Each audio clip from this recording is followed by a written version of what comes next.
네, 안녕하세요. 박혜영 대표입니다. 오늘은 지식산업센터 대형 평수에 대해서 한번 이야기를 해보겠습니다.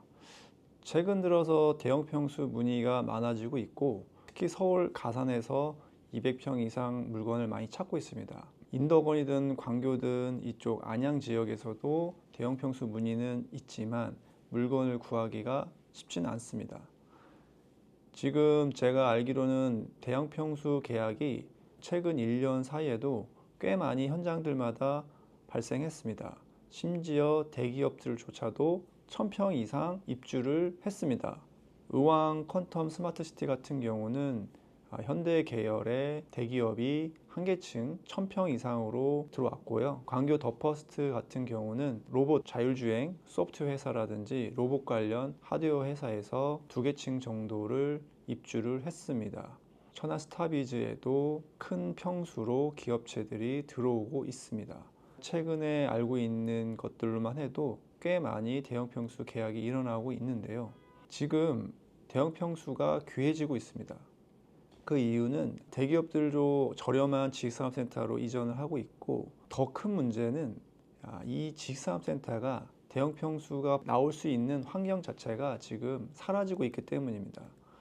너무 많이 공급이 되고 있고 임대료가 저렴해지고 그다음에 공실률이 많다 보니까 소유자분들이 너도 나도 내 거 먼저 빨리 임대를 맞추고 있기 때문입니다. 이것이 잘못됐다고 하는 것은 아닙니다. 개인의 선택의 문제죠. 그러다 보니까 100평 이상 한 개층, 두 개층, 세 개층, 200평 이렇게가 되려면 이거를 한 명의 소유자가 들고 있는 것이 아니기 때문에 최소 3명에서 10명까지, 많게는 20명까지 소유주들이 함께 힘을 합쳐서 담합을 해서 공동으로 대형 평수 임대를 놓거나 매매를 해야 되는데, 그분들이 함께 버틸 수가 없는 거죠. 기본적으로 대형 평수 임대를 하려면요, 마인드가 어떻게 바뀌셔야 되냐면, 최소 입주하고 3개월 이상, 최대 1년까지는 버티셔야 됩니다. 왜? 그 임차 기업이 결정하기까지 시간이 오래 걸려요. 왜냐하면 직원을 몇십 명을 데리고 이전을 해야 되기 때문에 직원들에 대한 피드백도 들어야 되고 예산도 마련해야 되고, 이런 것들을 임대인 분들은 잘 모르시는 거죠. 왜 빨리 결정 안 해? 왜 안 해? 왜 안 해? 그리고 임대료를 더 받으려고 하다 보면 계약은 안 되게 돼 있습니다. 지금같이 어려운 시절에는 그런 기업이 하겠다고 하면 최대한 조건을 만들어줘야 되는 거죠. 렌트 프리 기간도 충분히 줘서 기업체가 들어와서 운영할 수 있는 그런 방법들도 충분하게 줘야 될 것 같고요. 월세 같은 경우도 너무 욕심을 내면 안 될 것 같습니다. 무엇보다도 이 소유주들이 단합이 중요한데, 이 대형 평수가 잘 안 되는 것 중에 가장 큰 이유는 6명, 10명이 처음에는 시작했지만 꼭 중간이든 마지막이든 한 두 명 그 호실에 의해서 전체적인 계약이 파기가 되게 됩니다. 나는 임대료를 평당 3만 원 받아야 되는데 임차 기업은 2만 5천 원을 요구합니다. 그러면 3만 원을 고수하는 한 개 호실, 두 개 호실로 인해서 계약은 안 되게 되죠. 어쨌든 임차 기업과 임대인 간의 어떤 기싸움인데, 이것도 경기 상황이 좋으면 임차 기업도 선뜻 필요하니까 비용을 부담해서 이전을 고수하지만, 지금처럼 경기가 안 좋고 비용을 절감해야 되는 상황에서는 이런 하나의 기싸움에서라도 임차 기업은 선택을 안 하게 될 가능성이 큽니다. 그렇기 때문에 현재 경기상이라든 분위기를 보시고 잘 결정해야 되겠습니다. 그러다 보니까 이렇게 대형 평수가 만들어지기가 어렵습니다. 지식산업센터 내에선. 그리고 쪼개기로 임대가 많이 되고 있고, 또 하나는 이 분양할 때부터 조직 분양이라는 거는 그냥 조직적으로 분양만 하고 떠나는 그런 분양팀, 분양 대행사를 말합니다. 사후 관리는 없습니다. 아예 사후 관리 자체를 생각을 안 하고 와서 단기 6개월 만에 단기간 내 분양을 하고 떠나는 조직입니다.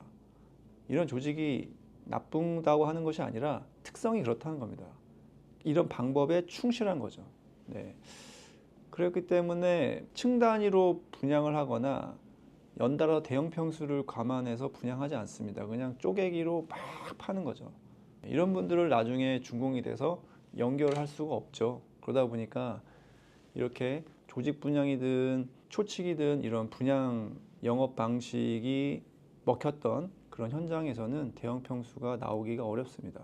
그래서 공실이 많아도 큰 기업이 들어가기가 어려운 구조 이렇게 됩니다.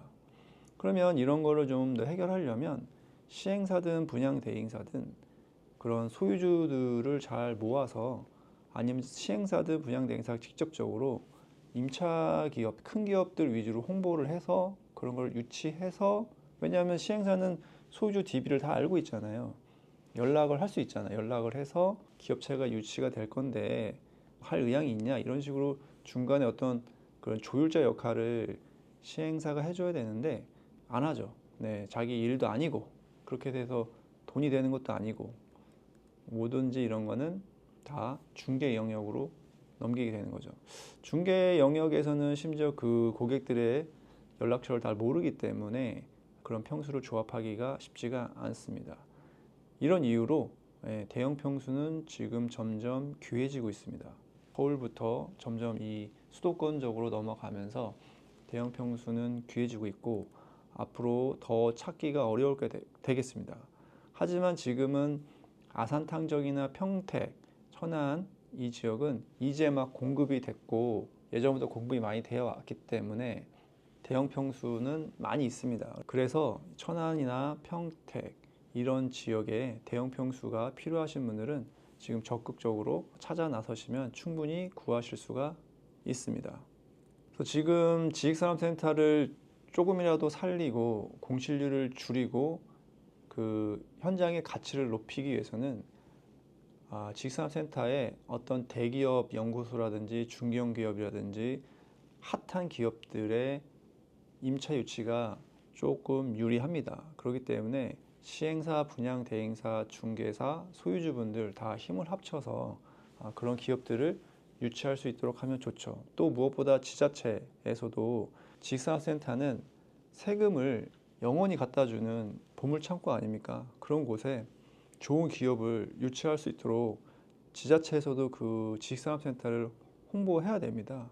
이런 대형 평수, 어떤 지역에 이런 현장이 준공이 됐고 거기에 들어갈 수 있는 대형 평수의 크기, 그다음에 그 호실의 스펙, 현장의 스펙 이런 것들을 홍보를 많이 해야겠습니다. 그래서 저도 제가 분양한 현장 71개 분양 현장 중에서 기업체들이 들어올 수 있는 대형 평수 임대 물건을 지역별로 정리해서 가능한 평수대로 정리해서 공유를 하겠습니다. 그러면 많은 관계자분들이 힘을 합쳐서 대형 평수로 입주를 하게 해서 건물의 가치도 올리고 공실률도 줄이고 소유주분들도 행복하고 기업체도 좋고 지자체도 세금 받아서 좋고 서로가 다 좋게 그렇게 만들어 나갔으면 좋겠습니다.